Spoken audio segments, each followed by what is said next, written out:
Okay, my name is Dave Langdon, and when we've had these ceremonies in the past, they've been at Hillsdale at the gathering in August there, but circumstances didn't allow that to happen this year at Hillsdale, so we're going to do it here today. And traditionally there's a little interview with a person who's being inducted, and that's what I'm going to do here today. I went back this last week and listened to the interview that I did with Paula, and the interview was done July 1st, 2019, I think it was, so I kind of had to listen to it again to remember what we talked about. Yeah. But anyway, Paula, as I was kind of reviewing those notes, I mean, when I first came to know you a little bit, I really thought of you more as a hammer dulcimer player than who played the fiddle. But in kind of after doing that interview, it became apparent that really you're a fiddle player because you first started playing the hammer dulcimer. And also, you don't really come from a musical background, and I was wondering if you could kind of talk a little bit about how you first came to play the hammer dulcimer. Sure. Yeah, I started playing probably 25 years ago, hammer dulcimer, and I was traveling through Cadillac. I worked for Blue Cross Blue Shield for 25 years, and there was an art fair in Cadillac, and I went to the art fair on my way home, and there was a little guy playing hammer dulcimer, and I just looked at that. I never played anything before, and I said, I got to have one of those. Don't ask me why, but I went home and I found Linda Foley at Lost Valley Dulcimers in Montague and ordered one. And so I started playing hammer dulcimer, and I would just move to Hastings. I found Stan Pierce, and some of you may remember Stan. He was an excellent hammer dulcimer player, bass player, and he ran the Thornapple Valley Dulcimer Club for probably 25 years. Great guy. So I started following him around, and we went to Nashville Grange, and there I met Willard Myers, and I know some of you remember Willard. He ran the Nashville Grange for like 25 years, and he had a way of drawing you in. So I heard Joe Andrews there, and Joe was in the symphony at Battle Creek, and I heard him play, and I was just mesmerized by violin. So then I had to have a violin, of course, and then I started following Joe around and started going every Tuesday night to the Nashville Grange. And I do believe if you want to play an instrument, the best thing to do is get in a group somewhere, find a jam, because sitting home by yourself, you know, you don't stay motivated, really. So then I started playing violin, and so that's kind of how I came about that. And Willard Myers, who was probably in his 70s then, taught me how to read music. The lines, the spaces, the rhythm, he taught me all of that. So I'm going to play later here. First song he taught me was Where the White Lilies Grow.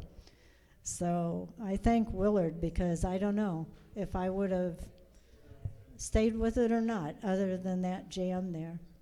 So it was probably a couple of years after you'd started playing the hammer dulcimer that you kind of decided that you wanted to learn how to play the fiddle as well. Exactly. And Willard and Myers and Joe Andrews were kind of like your two mentors. Mentors, really. They were wonderful people, too.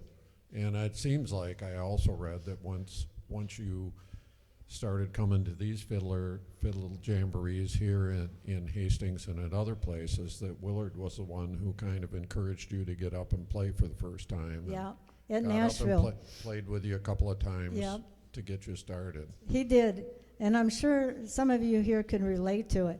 He'd say, God darn it, Paula, get up here and play on stage with me. you know, and that's just about, he would just drag you up, you know. Yeah. So, and none of us at that time wanted to get on a stage, you know what I mean? That just was not something we wanted to do. Well, So- that can be kind of a scary experience. Yeah. First 300 or 400 times you do it. So you, in your career, or musical career anyway, not only played music, but you were involved in several music-oriented organizations, both as members and sometimes as board members and sometimes as a president. And I wondered if you could talk about that a little bit. Okay. I now run the Hammered Dulcimer Club at Maple Leaf Grange, and I have for, I don't know, at least 10 or 12 years. We meet at the Nashville Grange the fourth Saturday of the month, and all musicians are welcome. It's primarily hammered dulcimers, but we have a lot of fiddles, we have a lot of guitars, mandolins, anything acoustic at our Hammered Dulcimer Club. I think our last meeting, we easily had 45 people or so show up and play music all afternoon. And it's on a website, thornapplevalley.dulcimer.org. So anybody's welcome to come to that. I belong to the Michigan Fiddlers, of course, and I don't know, I'm involved in a harp group. I help run a harp circle, and I run a Monday night mountain dulcimer club every Monday at a church here in town. Okay, so and also since you started playing the fiddle, it seems like you've kind of branched out even further and started learning some other instruments as well. Yep, and I forgot ukulele. I go up to, on first Saturday of the month at Marge's Donut Den. Mike Heffron runs a wonderful uke jam, and they have the best donuts in the world at Marge's Donut Den on 28th Street in Grand Rapids. Okay, so, and you have, I think when we did our interview, you mentioned several people that you kind of considered to be mentors. I mean, besides Willard and Joe. Well, I would say, you know, the other thing that really keeps me going is Bob's Barn. And Bob Warner, who's over here, he runs a jam every Sunday at his barn in Lake Odessa, and everybody's welcome. And we can give you more information. We have a real good group every week from 3 to 4, and then we have a jam from 4 to 7 every week, all year long. And I think those are the things that motivate me. It's like, what am I going to play at Bob's Jam? You know what I mean? So it keeps you going. And then there's the Fowlerville Jam, which you go to. I have been there on Yeah. occasion. Right. So, well, and the other thing, I think the most interesting thing that we talked about before is that while you were working at Blue Cross, you were also on the board of the Grand Rapids Opera Company. Yeah, Symphony, Grand Rapids Symphony. I was on the board of that for a while. So you've really been, you know, not only Yeah. someone who plays music, but somebody who, you know, takes a role in encouraging other people to play music as well. So, anyway, I want to congratulate you Thank you. on this honor, and Thank I you. guess. Thanks, everybody. I don't know if there's going to be a presentation here or not, but anyway, congratulations, Steve. Thank you. Paula. All right. Thanks, Bob. Thank you, Dave.